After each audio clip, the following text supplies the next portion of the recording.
2 साल बाद स्कूल खुल चुके हैं। स्कूल बच्चों से गुलजार भी नजर आ रहे हैं। ऑनलाइन पढ़ाई से थक चुके बच्चे स्कूल जाने से खुश हैं। लेकिन आए दिन स्कूल बसों में हो रहे हादसे बच्चों के लिए एक बार फिर एक डरावनी खबर है। हाल की कुछ घटनाएं स्कूली बसों पर सवाल खड़ी करती हैं, साथ ही स्कूल प्रशासन पर भी सवालिया निशान लगाती हैं। यह भी एक तरह की सच्चाई है कि ज़्यादातर स्कूल बसों की गाइडलाइन का अनुपालन नहीं करने की बात सामने आ रही है। बच्चों से ट्रांसपोर्ट फीस के रूप में मोटी रकम वसूली जाती है, लेकिन बच्चों की सुरक्षा का कोई ख्याल नहीं रखा जाता। दिल्ली एनसीआर के कई स्कूल अपने स्कूली बस की गाइडलाइन फॉलो नहीं करते। इससे आए दिन दुर्घटनाओं की खबरें सुनने को मिलती हैं। अकेले गाजियाबाद जिले की बात करें तो 40% से ज़्यादा स्कूल बसों में मानकों का पालन नहीं किया जाता।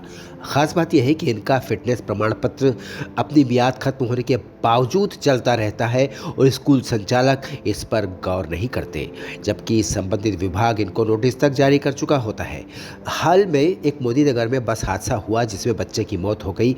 उसके बाद इस पर लोगों का ध्यान गया। जिस बस में यह दुर्घटना हुई उसका फिटनेस प्रमाण भी समाप्त हो चुका था। गाजियाबाद में स्कूल के कुल 1899 बसें रजिस्टर्ड हैं, जिनमें से 755 बसों की फिटनेस खत्म हो चुकी है। हाई कोर्ट द्वारा स्कूल बसों के लिए बनाए गए मानकों का पालन न करते हुए गाजियाबाद की सड़कों पर स्कूल की बसें दौड़ रही हैं। अभिभावक संघ ने भी स्कूल प्रशासन पर आरोप लगाते हुए कहा है कि स्कूल बसों के संचालन में मानकों का ख्याल नहीं रखा जाता है। कैब और बसों में क्षमता और मानकों से ज़्यादा बच्चों को बैठाया जाता है। स्कूलों की ओर से फीस और ट्रांसपोर्टेशन शुल्क तो पूरा लिया जाता है, लेकिन जब बात गाइडलाइंस की हो तो पूरी तरह से नाकामी नजर आती है। ऐसी घटना सिर्फ स्कूल की ही नहीं बल्कि प्रशासन की लापरवाही का भी परिणाम है। आरटीओ अधिकारी स्कूलों पर मानकों का पालन करने को लेकर सख्ती नहीं बरतते हैं। अभिभावकों की मांग है कि स्कूल बसों और कैब के संचालन की जांच करवाई जानी चाहिए।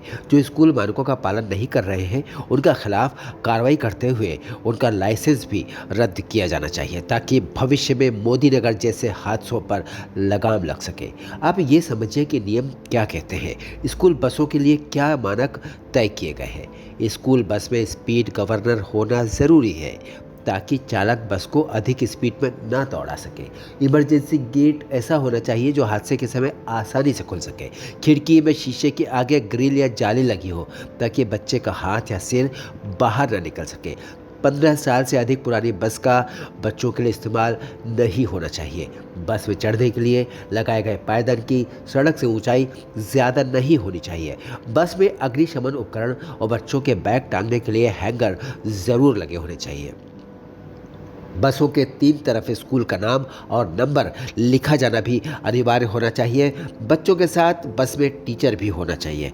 बस में क्षमता से ज़्यादा बच्चे सवार न हो, इस बात का ध्यान रखा जाए। बस के अंदर ड्राइवर कंडक्टर के साथ एक मेड भी रहे, इस बात पर भी नज़र रखी जाए। सुप्रीम कोर्ट की गाइडलाइंस के अनुसार स्कूल बस पीले रंग की पुती हुई होनी चाहिए, यानी कि उसका पीले रंग का पेंट उस पर चढ़ा होना चाहिए। बस के आगे और पीछे ऑन स्कूल ड्यूटी लिखा हो। सभी खिड़कियों के बाहर लोहे की ग्रिल लगी हुई हो। दरवाजे में ताला लगा हो और सीटों के बीच पर्याप्त जगह होनी चाहिए। बस चालक को कम से कम 5 साल का वाहन चलाने का अनुभव भी होना चाहिए। स्कूल बस के लिए ट्रांसपोर्ट परमिट होना चाहिए। अब स्कूल भेजते समय माँ बाप या अभिभावक अपने बच्चों के किन किन बातों का ध्यान रखें, इस पर देख लेते हैं एक नज़र। स्कूल बस जब आपके घर पर या अपार्टमेंट पर आती है तो बस के अच्छी तरह से रुक जाने पर ही अपने बच्चों को बस में चढ़ाएं। अगर बच्चे बहुत छोटे हैं तो बस में मौजूद मेड या फिर टीचर की मदद लीजिए और तब बच्चे को चढ़ाइए। बस ड्राइवर की हरकतों पर नज़र रखी जाए। ये भी सुनिश्चित किया जाए कि स्कूल बस का ड्राइवर नशे में तो नहीं है। बस में कंडक्टर के साथ स्कूल के टीचर और मेड है या नहीं, ये भी चेक किया जाए। बच्चों के आने और जाने के समय पर ध्यान रखा जाए। बस के अंदर बच्चों को बैठने की जगह मिलती है या नहीं, ये भी देखा जाए। कहीं बस में क्षमता से ज़्यादा बच्चे तो नहीं बैठाए गए हैं, इसको भी ध्यान में रखा जाए। ये भी देखिए कि बस में सुरक्षा मानकों का पालन हो रहा है या नहीं, क्योंकि ये सबसे ज़्यादा ज़रूरी है।